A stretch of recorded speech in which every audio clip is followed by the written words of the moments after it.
खबर रीवा से है, जहां रीवा केंद्रीय जेल में हत्या के मामले में आजीवन कारावास की सजा काट रहे 5 कैदियों को गांधी जयंती के अवसर पर रिहाई मिली है। ये सभी कैदी 302 के अपराध में आजीवन कारावास की सजा काट रहे थे। रिहा हुए 3 कैदी रीवा के, एक कैदी उमरिया का और एक कैदी अनूपपुर का रहने वाला है। इन कैदियों में एक महिला कैदी भी शामिल है। गांधी जयंती भारत में एक महत्वपूर्ण राष्ट्रीय पर्व है जो महात्मा गांधी के जन्मदिन 2 अक्टूबर को मनाया जाता है। इस दिन को विश्व अहिंसा दिवस के रूप में भी जाना जाता है, क्योंकि गांधी जी ने अहिंसा और सत्य के आदर्शों पर चलकर भारत को गुलामी की बेड़ियों से मुक्त कराया था। गांधी जयंती के दिन देश भर में विभिन्न कार्यक्रम आयोजित किए जाते हैं। गांधी जयंती के अवसर पर 5 कैदियों को रिहाई मिली है। आजीवन कारावास की सजा काट रहे ये कैदी जेल में प्रशिक्षण प्राप्त किया है, जिससे वो अब अपना जीवन नए सिरे से शुरू कर सकते हैं। जेल से रिहा हुए कैदी शरमन कोल ने बताया कि शराब पीने के दौरान ससुर से विवाद होने पर उनकी हत्या कर दी थी, जिसके बाद से वो जेल में सजा काट रहा है। घटना से नाराज परिवार के लोग कभी उससे मिलने जेल नहीं आए। वही कैदी रामनिवास कोटवार ने कहा कि एक विवाद में हत्या कर दी थी, जिसके बाद से जेल में बंद सजा काट रहा है। उसने कहा कि अब हत्या का पश्चाताप है और लोग गुस्से में शांत रहे, वरना पूरा जीवन जेल में काटना पड़ेगा। आइए आपको सुनाते हैं एसके उपाध्याय, जेल अधीक्षक रीवा, और कैदियों ने रिहाई के संबंध में क्या जानकारी दी है।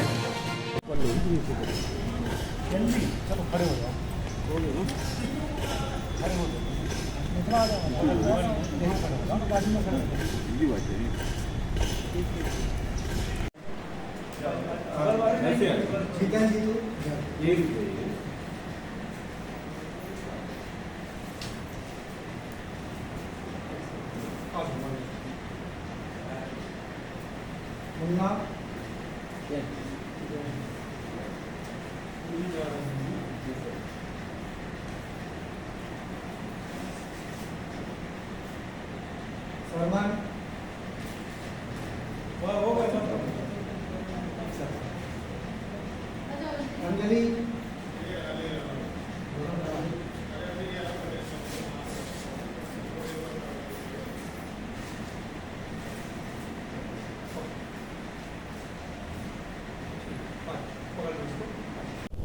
क्या नाम है आपका? मुन्ना उर्फ रामनिवास कोटवार।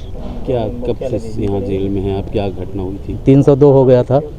ये हम जेल में हैं 9/5/2010 से।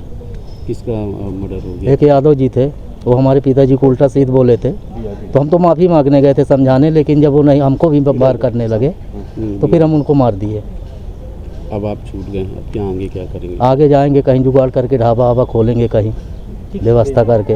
यहाँ पर पर्ची चलाते थे, बाहर ढाबा चलाएंगे। तो क्या आपको पछतावा है उनको मारने का? पछतावा काहे ना रहेगा? 14-15 साल सजा काट के आदमी छूटता तो अब गलती तो हो गई, अब वो तो गलती का पछतावा तो करना पड़ेगा। वो तो ऊपर चले गए, अब नीचे हम ना भोग रहे हैं। तो क्या कहना चाहेंगे और लोगों के लिए? या ऐसा ना करें, और लोग जो है ऐसा ना करें, गुस्सा बर्दाश्त करें, अपना कायदे से रहें, बस क्षमा की मांग ले उससे कि भैया क्षमा कर दो अब तुम मुझे। कितने वर्ष में आपको काटना पड़ा? हमको काटना पड़ा 14 साल 4 महीना 23 दिन। परिवार के लोग मिलने आते थे। मेरा नाम शरमन कोल। कितने वर्ष की सजा काटी आपने? 14 वर्ष 23 दिन। क्या हुआ था पूरा घटनाक्रम? हो गया, पीने खाने में झगड़ा हुआ, चोट ज़्यादा लग गई। किससे झगड़ा हुआ था? बड़े ससुर। उनकी डेथ हो गई जी। तो अभी कोई लेने आया आपको? नहीं। क्यों? मेरे कोई है नहीं, घर वाली घर है, तो क्या है तो बच्चे वगैरह? बच्ची हैं 2, शादीशुदा हो गए होगा तो अपने घर दुगार हो गए। आप जब से जेल में बंद थे इस दौरान कोई आपसे मिलने? कोई नहीं। कोई भी परिवार? कोई भी नहीं। जेल में रहकर सीखा आपने? वो जेल का काम करता रहा। अब आगे क्या सोचा है? क्या आगे कुछ काम धाम मजदूरी कृषि कार्य करूँगा, या कि पशुपालन कुछ न कुछ से जीवन यापन करने की। उमरिया ग्राम टोलवा। अभी कहाँ जाएंगे अब आप? यहाँ से घर जाऊँगा।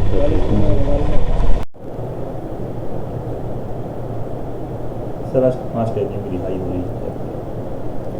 आज 2 अक्टूबर गांधी जयंती के पावन अवसर पर केंद्रीय जेल रीवा से आजीवन कारावास के 5 कैदियों को रिहा किया जा रहा है। इनमें 4 पुरुष कैदी हैं और एक महिला कैदी है। ये सभी कैदी आईपीसी की धारा 302 के तहत आजीवन कारावास की सज़ा भुगत रहे थे। इन सभी कैदियों ने 14 साल सूखे और 6 साल की माफ़ी मिलाकर के 20 वर्ष पूरे कर लिए हैं। इन सभी कैदियों के रिहाई का प्रस्ताव जिला स्तरीय समिति से जेल मुख्यालय भेजा गया था। जेल मुख्यालय से राज्य शासन को भेजा गया था। राज्य शासन से इनके नामों को अनुमति मिल जाने के बाद आज इस पावन अवसर पर रिहा किए जा रहे हैं। इन सभी कैदियों ने अपने जेल में रहने के दौरान जो भी यहाँ पे प्रशिक्षण चल रहा है, उद्योग धंधे चल रहे हैं, उसमें इन्होंने जो भी प्रशिक्षण प्राप्त किया है उसके तहत ये बाहर अपना जीवन यापन करेंगे, रोजी रोटी कमाएंगे, साथ ही साथ समाज की मुख्य धारा में सम्मिलित होंगे।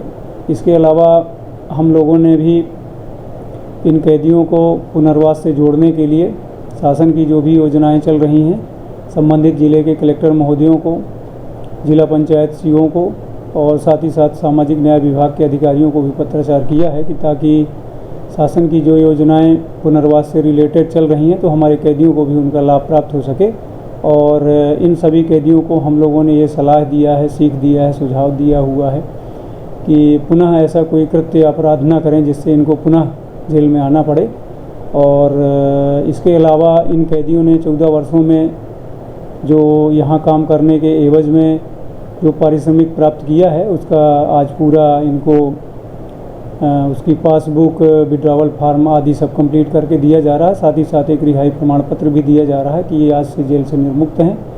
जेल से इनका किसी भी प्रकार का आज से कोई लेना देना नहीं है और ये एक अच्छे और सभ्य नागरिक के रूप में रह करके अपनी समाज में अच्छी भूमिका का निर्वहन करेंगे। Thank you. Bihan hospital and research centre आपके अच्छे स्वास्थ्य हेतु समर्पित सर्व सुविधा युक्त हॉस्पिटल। बिहान हॉस्पिटल में स्त्री रोग, कैंसर, मेडिसिन एवं कैंसर सर्जरी, यूरोलॉजी, न्यूरोलॉजी, हृदय रोग, ऑर्थोपेडिक, जनरल मेडिसिन, बाल चिकित्सा, जनरल एवं लेप्रोस्कोपी, प्लास्टिक सर्जरी संबंधित सभी बीमारियों के उपचार की सुविधा उपलब्ध है। बिहान हॉस्पिटल में emergency ambulance, pathology, pharmacy, dialysis, 2D echo, छाती की जांच, सोनोग्राफी, पीएफटी, फेफड़ों की जांच, फिजियोथेरेपी की सुविधा उपलब्ध है। विहान हॉस्पिटल में मेडिक्लेम इंश्योरेंस, कैशलेस सुविधा, आयुष्मान भारत कार्ड धारी को सुविधा उपलब्ध है। विहान हॉस्पिटल में 24 घंटे एम्बुलेंस की सेवा उपलब्ध है। हमारा पता है NH7 होटल लैंडमार्क के पहले रतहारा, रीवा। अधिक जानकारी के लिए संपर्क करें। Helpline number 9074 5146 14।